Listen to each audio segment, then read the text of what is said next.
Hi everyone, my name is Madeline Nicorla Cuesta and my friends call me Med or Medi.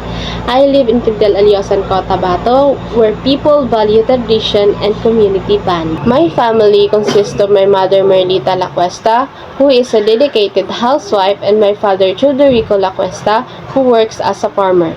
I have two siblings and we live in a comfortable family. I graduated at Southern Christian College, known for its quality education and nurturing environment. The school provides a holistic approach to learning, focusing on academic excellence and character development. I am a BSBA major in marketing management student. I chose this course because I want to gain more knowledge about business. My expectation from this course is to gain the necessary skills and to excel in the dynamic field of marketing. I enrolled at Southern Christian College because of its excellent reputation for providing quality education. My parents influenced me to enroll here due to its value-based education. I believe SEC can equip me with the tools and experiences needed to succeed in my chosen field.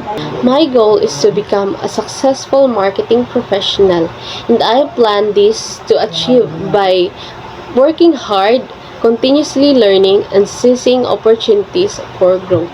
The possible barriers may include economic challenges and balancing work-life responsibilities. After 10 years, I see myself as a respected marketing leader, contributing to innovative campaigns and managing business.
Sa pagsasaka at agrikultura, kami lubos na nagpapasalamat sa lupaing biyayan ng may kapal.